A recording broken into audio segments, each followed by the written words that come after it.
Hi hello everyone, welcome to my YouTube channel. यार फटाफट से स्टार्ट करते हैं आज के न्यूक्लियर चैप्टर को with full of entertainment, with full of energy, है ना। चलो तो पहले स्टार्ट करते हैं कि प्रॉपर्टीज ऑफ द न्यूक्लियस क्या होती है।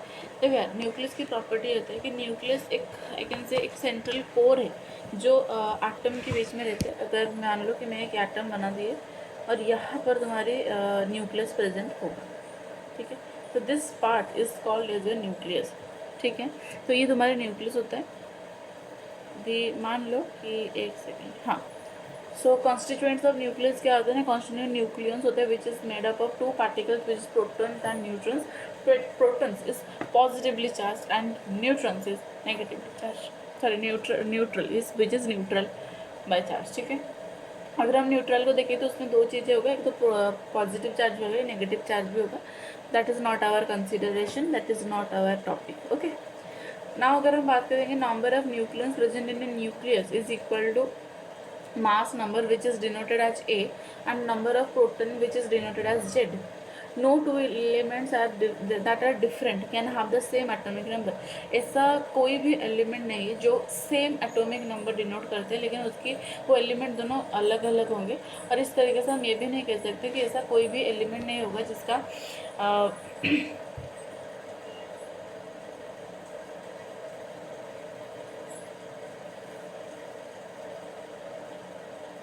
even two different elements can have the same mass number between।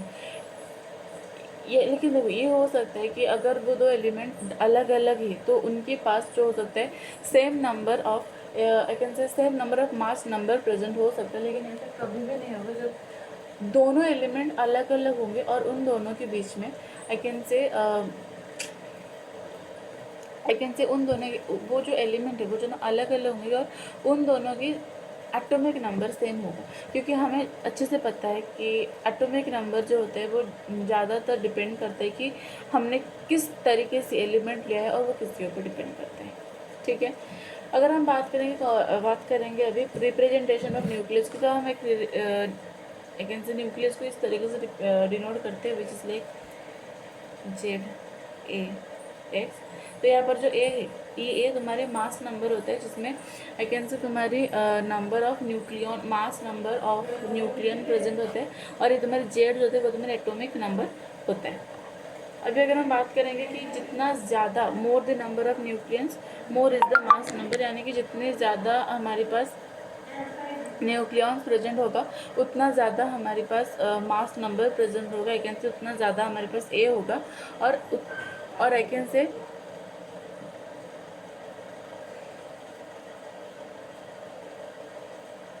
जितना ज़्यादा हमारे पास न्यूक्लियंस की वॉल्यूम होगी, जितना ज़्यादा नंबर ऑफ न्यूक्लियस नंबर ज़्यादा होगा उसके पास उतना ही ज़्यादा आई कैन से वॉल्यूम होगा। मान लो कि हम इस तरीके से एग्जांपल ले सकते हैं कि हमारे पास एक घर है जिसमें मम्मी पापा भाई बहन सब है, ठीक है।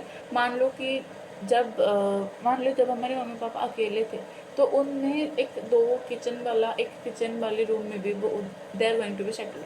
बस जब मेंबर्स बढ़े तो वो घर भी अच्छा, मतलब बड़ा घर का नीडेड हुई। उस तरीके से अगर हमारी न्यूक्लियंस की नंबर बढ़ेगी तो जिस वॉल्यूम में वो रहते हैं उस वॉल्यूम भी बढ़ेगी। तो हम इससे ये पता लगा सकते हैं कि जो वी है वो directly proportional to I can say directly proportional to A है विच इज मास नंबर।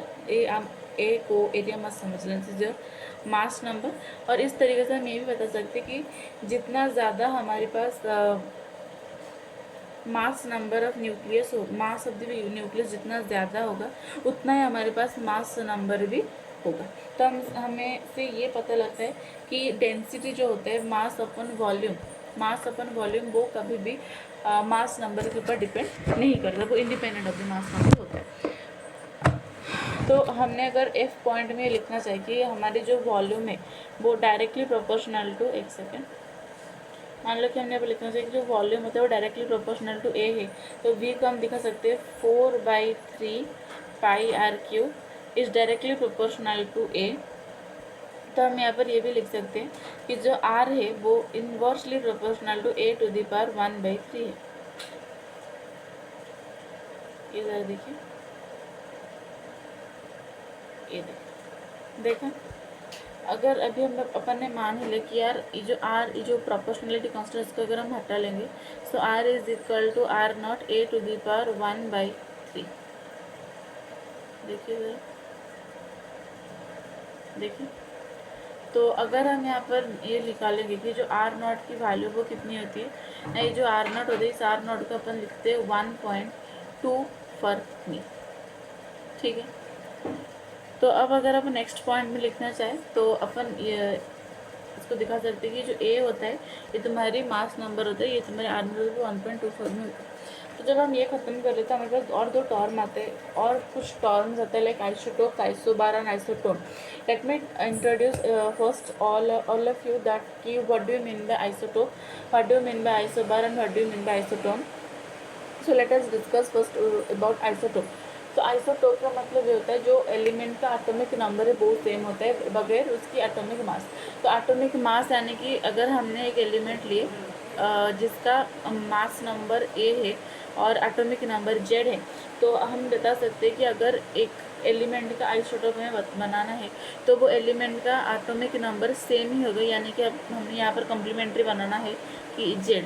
हमें ये पता है कि अगर एक एलिमेंट का एटॉमिक नंबर सेम है तो इसका मतलब वो एलिमेंट भी सेम होगा और उस एलिमेंट की केमिकल प्रॉपर्टी भी सेम होगी। इसका मतलब अगर हमारे पास एक्स का एलिमेंट प्रेजेंट है तो हमारे पास एक्स का ही एलिमेंट बनाना पड़ेगा बगैर कि उसके पास जो आई कैन से जो मास नंबर प्रेजेंट है वो मास नंबर हमेशा सेम हो भी सकते, नहीं भी हो सकते। अगर मास नंबर भी सेम हो गया ना तो वो तो सेम ही एलिमेंट हो जाएगा। तो mass number is not same always, mass number तो डिफरेंट होगा ही, ठीक है, mass number is different, but हाँ अगर उसके आई कैन से एटॉमिक नंबर और दूसरे एलिमेंट की एटॉमिक नंबर सेम है तो 110% श्योरिटी के साथ हम बता सकते हैं कि वो दोनों एलिमेंट की जो आई कैन से केमिकल प्रॉपर्टी और वो दोनों एलिमेंट कौन है वो दोनों सेम होगा बगैर उनकी मास नंबर जो डिफरेंट हो सकता है। तो ये जो एलिमेंट जो हमने बनाए एक्स जेड, सिंस ये दोनों सेम है तो इस दोनों एलिमेंट को अपन आइसोटोप बोल सकते हैं। अगर मान लो इस तरीके से हमारे पास और एक एग्जाम्पल एक्स जेड ए, इस तरीके से हमें यहाँ पर बनाना पड़े तो मान लो कि हमारे पास जो ए यहाँ पर है यही ए यहाँ पर भी है, तो लेकिन इसका कभी ये मतलब नहीं कि अगर ये दो चीज़ें सेम हो जाते तो ये दोनों कभी सेम हो सकते हैं, नहीं भी हो सकते। तो इसका मतलब कभी ये नहीं है कि ए सेम होगा तो ये वाई भी हो सकता है, ठीक है। तो अगर ये वाई होगा तो जब इसकी दोनों एलिमेंट ही डिफरेंट हो चुके तो कभी भी उनकी एटॉमिक नंबर सेम हो ही नहीं सकते। तो मान लो यहाँ पर अपन ने पी लिख लिया, तो ये एलिमेंट और ये दो एलिमेंट को अपन क्या बोलेंगे ना, आइसोटोप फिर आइसोबार, जिसका ये जो मास नंबर दोनों है वो सेम है, दैट इज इट। तो I hope you got it very clearly कि what I am going to tell you, ठीक है। अभी मान लो कि दो बच्चे थे जिन दो बच्चों की फिज़िक्स केमिस्ट्री और बायो तीनों नंबर थे। मान लो कि तीनों बच्चे की 650 मान लो कि तीनों बच्चों की 650 और 650 आया हुआ है, ठीक है। दो बच्चों की 650 आया हुआ है। इस वाली बच्चे की रैंक छोड़ दो भी, रैंक फिज़िक्स में आया है 150, इस वाले बच्चों की फिज़िक्स में आया है 170। Wow, okay. ये वाले बच्चे की केमिस्ट्री में आया है 160, एक सेकेंड 160, इस वाले बच्चे की केमिस्ट्री में आया है 150, ठीक है। बाकी इस वाले बच्चे की भी 350, इस वाले बच्चे की भी 350 आया है बायो में। तो यहाँ पर जो कंसिडरेशन की पार्ट है वो क्या है, देखो अगर एक बच्चे की एक सेकेंड अगर एक बच्चे की केमिस्ट्री में मार्क्स कम है तो उस बच्चे की केमिस्ट्री के मार्क्स दूसरे वाले बच्चे की कंपैरिजन में क्या है, ज़्यादा है। और इसको मैंने 170 ले रहा हूँ, 170, ठीक है। अगर यहीं पर एक बच्चे की मार्क्स फिज़िक्स में ज़्यादा है तो दूसरे वाले बच्चे की कंपैरिजन में वो ज़्यादा है तो उस वाले बच्चे की फिज़िक्स में कम है। तो अगर हम इस दोनों बच्चों की देखेंगे, मान लो कि ये हमारी ए वाली बच्ची है, ये बी वाली बच्ची है, तो ये बी वाली बच्ची है, ये वाली बच्ची है। तो अगर हम ये भी यहाँ पर आई कैन से देखेंगे तो पी वाली बच्ची की फ़िज़िक्स आई कैन से ए वाली बच्चे की फ़िज़िक्स तो 170 आया है, केमिस्ट्री 150 आए हैं, लेकिन यहीं पर बी वाली बच्चे की केमिस्ट्री में 170 आया है और फिजिक्स में 150 आए, तो दोनों इंटरचेंज हुए। इस तरीके से मान वो एलिमेंट पता नहीं किससे भी हो, एलिमेंट का नेचर क्यों ना किससे भी हो, लेकिन अगर उन दोनों के एलिमेंट की डिफरेंस सेम बन जाए, अगर हम ए वाले बच्चे और बी वाले बच्चे की माइनस होती तो दोनों की मास 20 आ रही थी ना। इस तरीके से अगर मान लो कि हमारे पास एक एलिमेंट है जिसका मास नंबर ए और एटॉमिक नंबर वाई, इस तरीके से हमारे पास एक एलिमेंट है जिसका mass number I can say P और एटॉमिक नंबर क्यू है, तो अगर ये A minus Z is equal to P minus Q हो जाता है तो उसको हम न्यूट्रॉन बोलते हैं। तो ये ए माइनस जेड को अपन न्यूट्रॉन बोलेंगे, पी माइनस क्यू को भी हम न्यूट्रॉन ही बोलेंगे। तो ये दोनों एलिमेंट को अपन आइसोटोन बोलते हैं, सिंस उन दोनों की न्यूट्रॉन नंबर सेम होते हैं। ठीक है, अगर हमें इस तरीके से क्वेश्चन पे आ गया कि we have to find out the average atomic mass, average mass number, तो हमें हर के परसेंटेज से उसको मल्टीप्लाई करनी है और डिवाइड बाई 100 कर लेना है, तो you can get the answer. Okay, अब ये जो था ये मेरा पहला टॉपिक था विच वी कम्प्लीटेड। नाउ अगर हम सेकेंड टॉपिक के ऊपर आएंगे, वो होगा हमारी making of a nucleus, it's energy and energy changes. तो मान लो कि हमारे पास एक एलिमेंट है, मतलब मान लो कि हमारे पास बहुत सारे न्यूक्लियस के गुच्छे प्रेजेंट है। मान लो कि इस तरीके से we have lot of nucleus के गुच्छे हमारे पास बहुत सारे इस तरीके से प्रेजेंट है। ठीक है, अब मान लो कि इस सब को अपन को लेना है और एक इस तरीके से we have lot of things which you have. Okay, अब मान लो इस सब को अपन को लाना है और इस तरीके से लाना है और एक बड़ी सी न्यूक्लियस बनानी है। ठीक है, तो ये जो पार्टिकल अपन ने लिया हुआ है, इस पार्टिकल को ये पार्टिकल बनाने के लिए, है ना,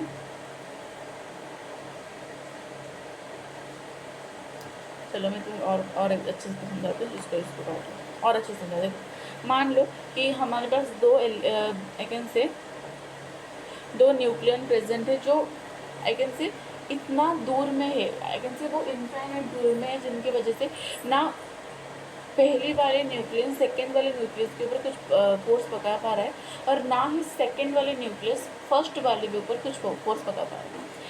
अगर हम उनको पास पास ले तो जब वो बहुत ज़्यादा पास आ जाएंगे तो इनकी जो एनर्जी होगी वो क्या होगा ना, नेगेटिव में चला जाएगा। तो वो जो नेगेटिव, इसका मतलब एनर्जी कुछ ना कुछ तो लॉस हो।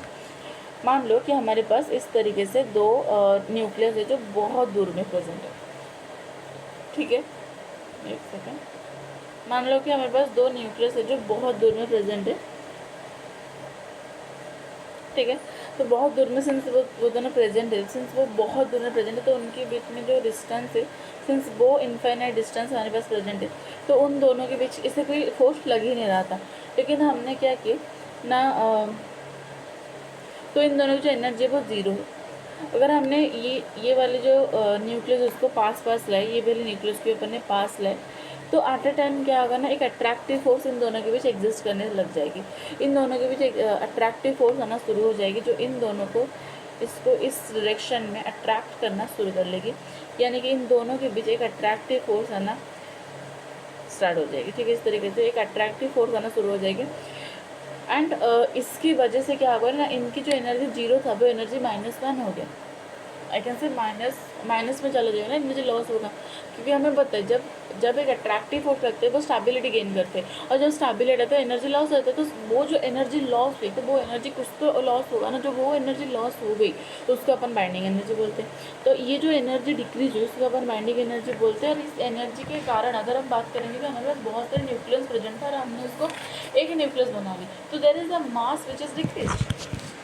मान लो कि हमारे पास जो है इस तरीके से ना बहुत कुछ चीज़ें प्रेजेंट थी, इस तरीके से देखो, इस तरीके से बहुत कुछ प्रेजेंट थी, लेकिन हमने जब इसको बड़ा वाला चीज़ बनाने की कोशिश की तब ये इसका जो अगर मास जेड था तो इसका जेड से कम हो गया मास, तो इसका मतलब मास कम हो गया, तो वो जो मास है वो कुछ ना कुछ मास क्या हो ना डिफेक्ट हो गया, वो कुछ ना कुछ मास, सॉरी यार ये क्या खुल गया, अरे यार ये क्या खुल गया, फंस गए, ये रुको यार ये क्या खुल गया,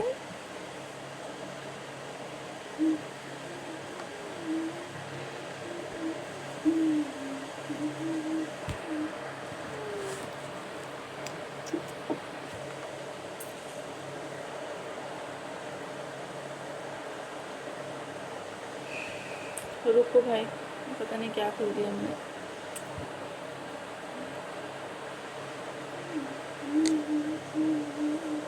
चल खेल होगी हाँ। नहीं तो हाँ, तो वो जो मास लॉस हुई उस मास को अपन ने क्या बोले ना, मास डिफेक्ट। ठीक है, तो mass defect and the binding energy are related by Einstein's mass energy equivalence which is equal to mc²। तो वो जो मास लॉस हुआ वही mass of a nucleus convert itself into energy which later answer. इसका मतलब जितना ज़्यादा binding energy के फॉर्म में लॉस हो जाएगा उतना ज़्यादा ही मास उसमें चला जाएगा। जितना ज़्यादा मास चला जाएगा उतना ज़्यादा एनर्जी चला जाएगा। जितना एनर्जी चला जाएगा उसके पास उतना कम एनर्जी बच जाएगा। जितना कम एनर्जी बच जाएगा वो उतना ज़्यादा स्टेबल हो जाएगा। और हर कुछ अपन करते कि हमें स्टेबल करना होता है। अभी अगर हम बात करेंगे मास एनर्जी पर न्यूक्लियन की, तो हम इसको इस फॉर्मूला से डिनोट कर सकते हैं कि mass defect which is delta M. तो सब लिखेंगे मास डिफेक्ट पर न्यूक्लियन, नंबर ऑफ न्यूक्लियन और number of nucleons in nucleus. Okay, this part is called as your packing fraction also. I hope you enjoyed kids बच्चों। एक second, packing fraction, packing fraction कुछ इस तरीके से होगा।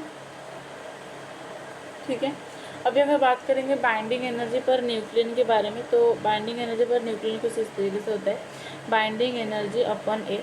तो ये बाइंडिंग एनर्जी ए पर न्यूक्लियन है number of nucleons in a nucleus. ठीक है, अगर हमारे पास बाइंडिंग एनर्जी पर न्यूक्लियन बहुत ज़्यादा है, इसका मतलब वो जो न्यूक्लियंस है वो highly providing the stability of the nucleus. अगर ये कम हो जाएगा तो वो low, I can say every nucleon is contributing less in providing the stability of the nucleus. इसका मतलब ये अगर ज़्यादा तो बहुत ज़्यादा आई कैन से स्टेबल होगा, अगर ये कम है तो वो बहुत ज़्यादा कम होगा। ठीक है, हमें इतना पता है कि 1 AMU is equal to 931 mega electron. ठीक है, चलो बस ये टॉपिक था। अब अगर हम बात करेंगे आज के टॉपिक के, देखो हमने पहले से डिस्कस कर चुके थे कि what do mean by alpha particle. अगर एक डबल आयोनाइज्ड हीलियम आटम जब आयोनाइज्ड मतलब आई कैन से, मान लो हमारे पास XAZ एक एलिमेंट प्रेजेंट है, अगर वो डिके करता है, चार्ज को रिलीज़ करता है, तो उसके पास एक तो वाई हो जाता है, एक तो डबल आयोनाइज्ड हीलियम आटम हो जाता है जिसका जो एटॉमिक मास है वो 4 के फैक्टर से कम हो जाता है, और आई कैन से जिसकी जो एटॉमिक नंबर है वो 2 के फैक्टर से कम होता है। ठीक है, अगर हम यहाँ पर बात करेंगे बीटा डिके, तो beta decay there is 2 types, one is beta positive decay, one is beta negative decay. तो बीटा पॉजिटिव डिके और बीटा नेगेटिव डिके की अगर बात करेंगे, मान लो हमारे पास एक प्रोटॉन है और वो एक न्यूट्रॉन प्लस इलेक्ट्रॉन प्लस बस न्यूट्रॉन है, 2 चीज़ें। अगर एक न्यूट्रॉन टूटता है तो वो एक प्रोटॉन प्लस एक इलेक्ट्रॉन में टूटता है, प्लस उसके पास एक एंटी पार्टिकल प्रेजेंट होता है। इस तरीके से अगर हम प्रोटॉन को तोड़ेंगे तो वो एक न्यूट्रॉन, आई कैन से एक नंबर ऑफ न्यूट्रॉन तो एक आएगा ही, उसके साथ साथ एक एंटी न्यूट्रिनो पार्टिकल आएगा। आई कैन से इसका अपन कहेंगे ना पोजिट्रॉन, और एक पार्टिकल प्रेजेंट होगा, एक पार्टिकल प्रेजेंट होगा। अगर यहाँ पर बात करेंगे तो यहाँ पर एक एटॉमिक मास सेम होगा, यहाँ पर भी एटॉमिक मास सेम होगा। तो यहाँ पर अगर हम देखेंगे तो अगर नंबर ऑफ न्यूट्रॉन कम हो रहा है तो नंबर ऑफ प्रोटॉन बढ़ रहा है, यहाँ पर नंबर ऑफ प्रोटॉन कम हो रहा है तो नंबर ऑफ न्यूट्रॉन बढ़ रहा है।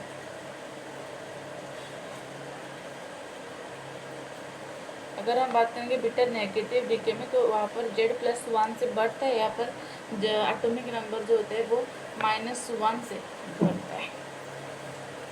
ठीक है, चलो, तो during beta decay isobars are produced, क्योंकि उसमें एटॉमिक मास तो हमेशा सेम ही रहता है, बस डिफरेंट होता है वो एटॉमिक नंबर के होता है।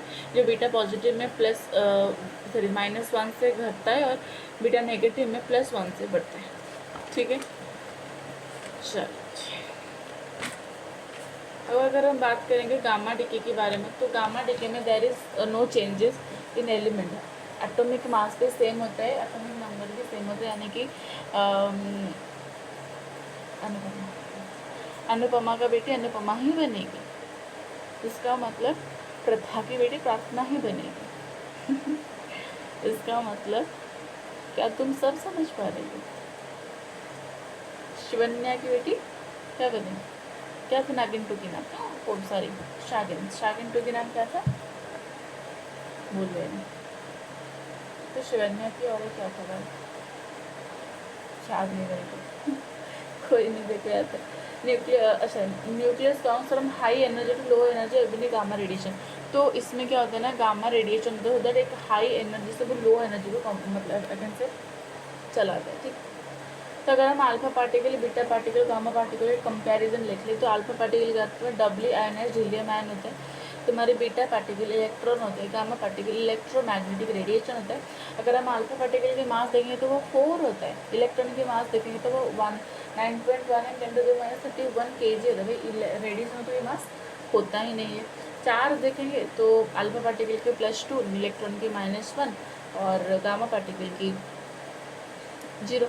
पेनिट्रेशन पावर वो होता है लाइक कौन कितने जोर से अगेन से भाग रहा है, राइट। पेनिट्रेशन पावर का मतलब क्या था, मतलब जैसे छेद रहा है, ये एलिमेंट है, कितना जोर से वो टच कर रहा है। देखो जिसके पास चार्ज ही नहीं है तो वो बहुत स्पीड में जाएगा ना, कच के चला जाएगा। जिसके पास थोड़ा सा भी है वो थोड़ा धीरे जाएगा, जिसके पास बहुत है तो बहुत धीरे जाएगी ना।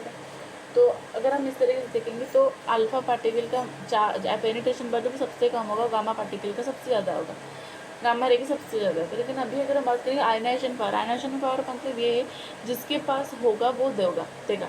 मतलब हम गामा रे, अगर हम आयनाइजेशन पोटेंशियल उसको बोलते हैं।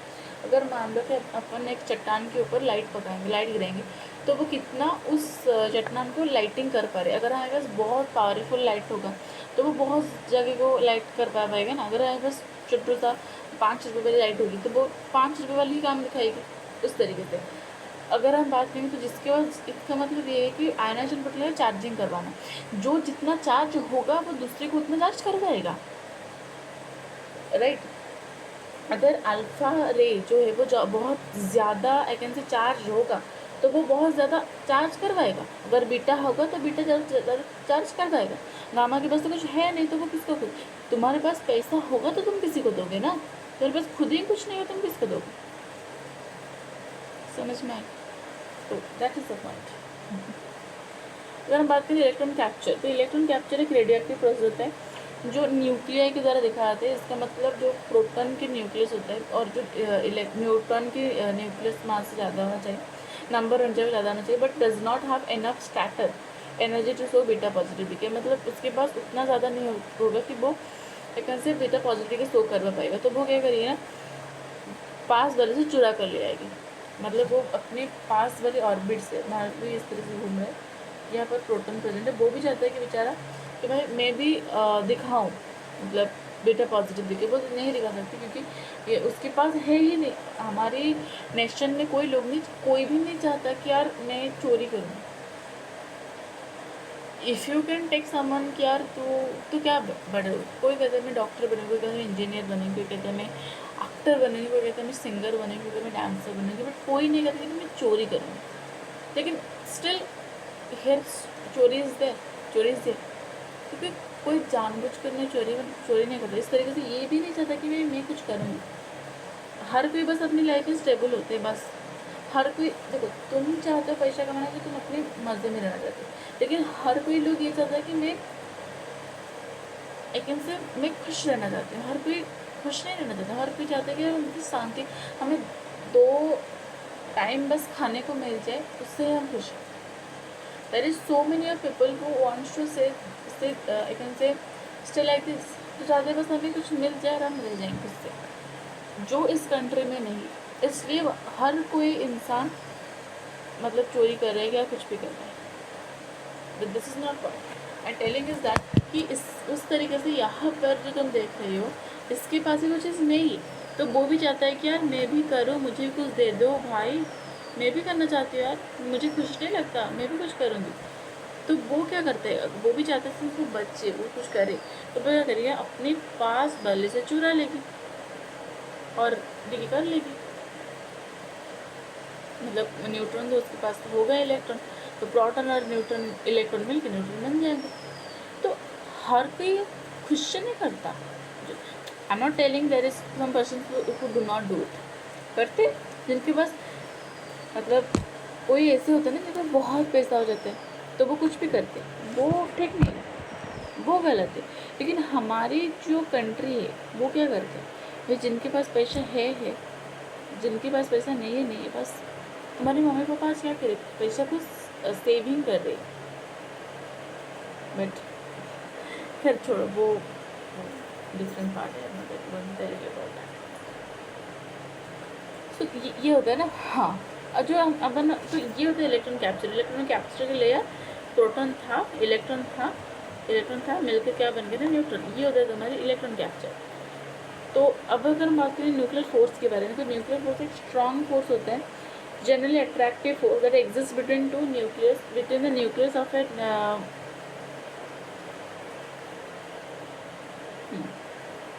it is the strongest force of all the fundamental forces.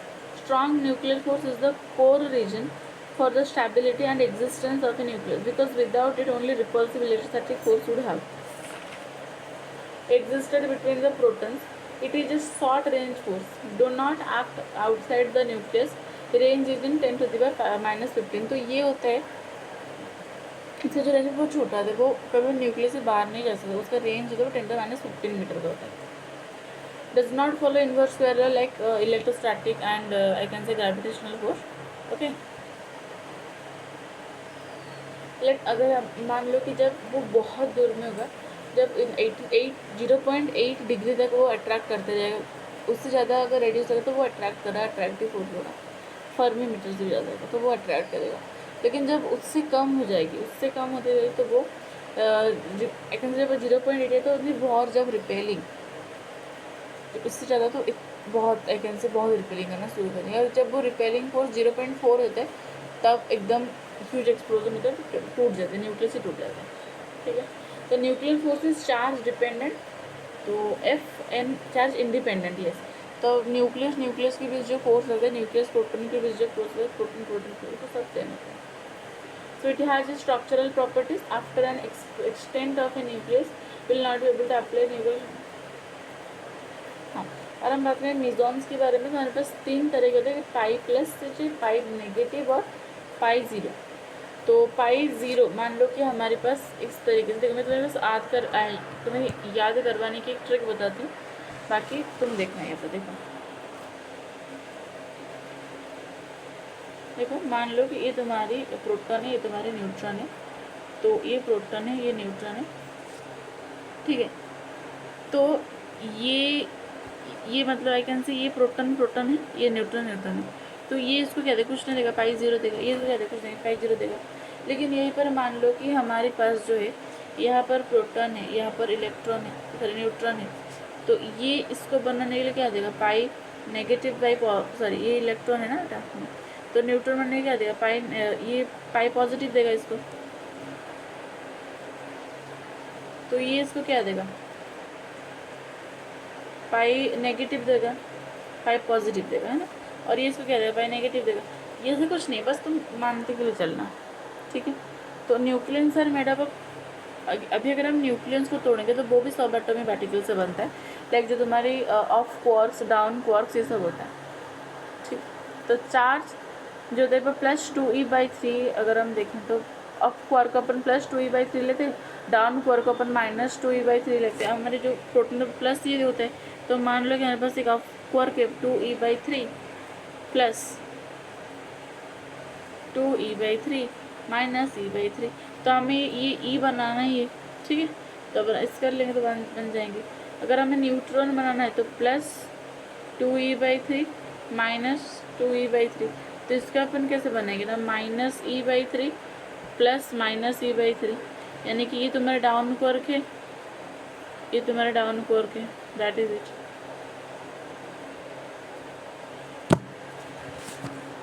The nucleus are 3 quark system, तो न्यूक्लियस के पास जो है 3 क्वार्क सिस्टम प्रेजेंट होते हैं। ठीक है, तो क्वार्क कहाँ से आते हैं, क्वार्क बहुत आते हैं जिसको हम तोड़ते हैं, है ना। तो nucleon are made up of subatomic particle. जैसे पहले कहा जाता था कि एटम्स ही सबसे छोटी है, उसको तोड़नी थी, फिर उसको तोड़े, प्रोटॉन और इलेक्ट्रॉन न्यूट्रॉन ये सब मिले, फिर अब उसको भी तोड़ा जा सकता है, जिसको हम क्वार्क्स कहते हैं। तो ये जो क्वार्क है वो दो तरीके से, अप क्वार्क एक down quark. Up quark is your +2e/3 और down quark which is -e/3। तो अगर हम बात करेंगे न्यूक्लियंस के बारे में, तो न्यूक्लियंस जो होता है वो 3 क्वार्क सिस्टम से बना होता है। न्यूट्रॉन तुम्हारी 0 क्वार्क के होता है, इसलिए उसको अगेन से UDD से डिनोट करते हैं। तुम्हारी प्रोटॉन प्लस ही होता है तो इसको UUD से डिनोट करते हैं। This is for today, thank you so much, take care, keep learning, keep styling, good bye.